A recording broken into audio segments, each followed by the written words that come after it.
चलिए इस प्रश्नावली का हम लोग कल 5वां क्वेश्चन कर रहे थे ना? बन गया था तुम लोग को? Yes ma'am.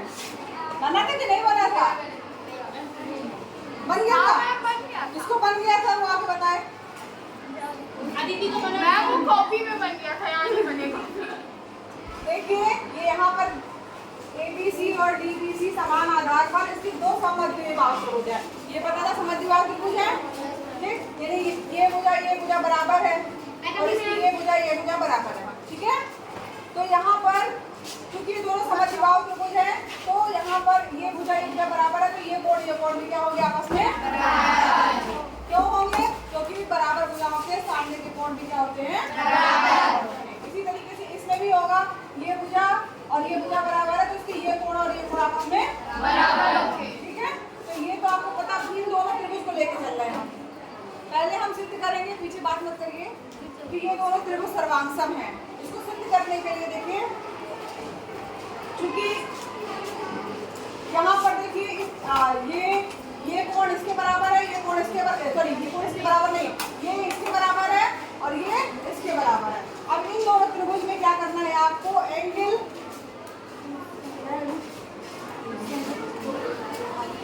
बोर्ड नहीं खोला है क्या? बोला था मैं टेस्ट वो है कहाँ यहाँ पे? पेंसिल वाला नहीं खुला था। अच्छा, तो उसको पहले खोलना है। चलिए अब यहाँ पर हम देखते हैं सबसे पहले एंगल ABC बराबर है किसके? Angle AC। दूसरा क्या पॉइंट है? एंगल CBD बराबर है एंगल BCD। अब इन दोनों समीकरण को आप जोड़ दीजिए, मतलब कि एंगल ABC प्लस ABC, ये आप कुछ नहीं है, प्लस एंगल CBT बराबर हो जाएगा angle ACB plus angle BCD। ठीक है, हमने क्या किया है? समीकरण 1 और 2 को हमने क्या किया? जोड़ दिया। समझ में आ रहा है? अब जोड़ दिया है तो ये धन ये धन ये बराबर आ रहा है। अब अगर ये और ये एंगल दिया गया तो इसको हम लिख सकते हैं एंगल ABD बराबर है एंगल ACD, क्योंकि इन दोनों को जोड़ने का मतलब है ये एंगल प्लस ये एंगल मिला क्या कराएगा? ABD। समझ में आ रहा है? इसी तरह ये एंगल प्लस ये एंगल को जोड़ दिया तो ACD आया बराबर? आया सबको समझ में? अब ये यही हमने सिद्ध करना था, बस बहुत आसान था। इसलिए हमने इस एंगल में ये वाला एंगल जोड़ दिया, इस एंगल में ये वाला एंगल जोड़ दिया, क्योंकि दोनों बराबर आ रहे हैं तो इनका योग भी क्या होगा?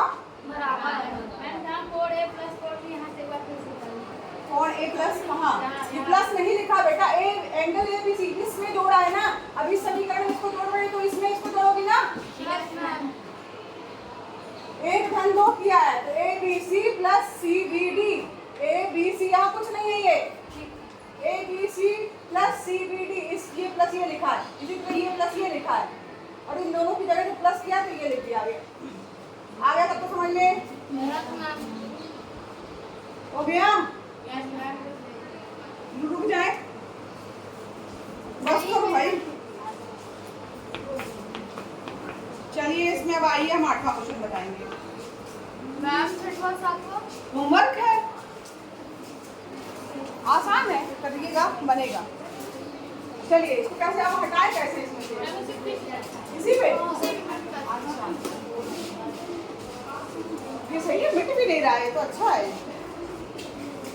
अब यहाँ पर इस त्रिभुज में ये आइए दर्शाइए कि किसी समबाहु त्रिभुज का प्रत्येक कोण 60 डिग्री होता है। अब इसको कैसे कर सकते हैं? दर्शाइए कि किसी समबाहु त्रिभुज का, समबाहु त्रिभुज किसे कहते हैं? ये आपस में क्या हो? एक चित्र बना लीजिएगा। त्रिभुज ABC क्या है? एक समबाहु त्रिभुज है, ठीक है। अब बराबर भुजाओं के सामने के कोण भी बराबर होते हैं।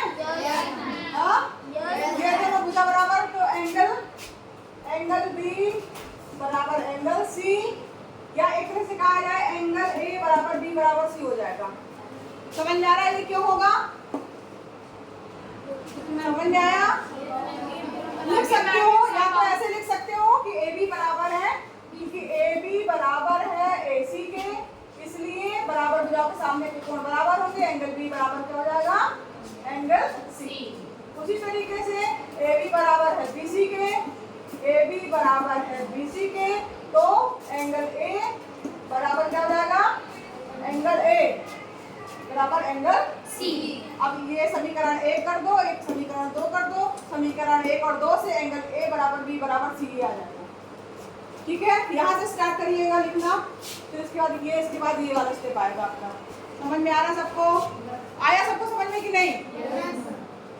ये बराबर है तो ये भी बराबर होगा, ये और ये बराबर है तो ये भी, आमने सामने के कोण भी बराबर है। ठीक है, किसी को कोई प्रॉब्लम? अब यहाँ पर आप सभी को पता है कि त्रिभुज के तीनों कोणों का योग कितना होता है? 180। तो यहाँ पर लिखेंगे angle A plus angle B plus angle C बराबर 180। अब ये तीनों आपस में बराबर है, angle A plus angle A बराबर 180 कर दिया हमने। एंगल बी की जगह एंगल कर दिया, सी की जगह ए कर दिया। 3a बराबर क्या आ जाएगा? 3 एंगल ए बराबर कितना हो जाएगा? 180। तो एंगल ए बराबर क्या हो जाएगा?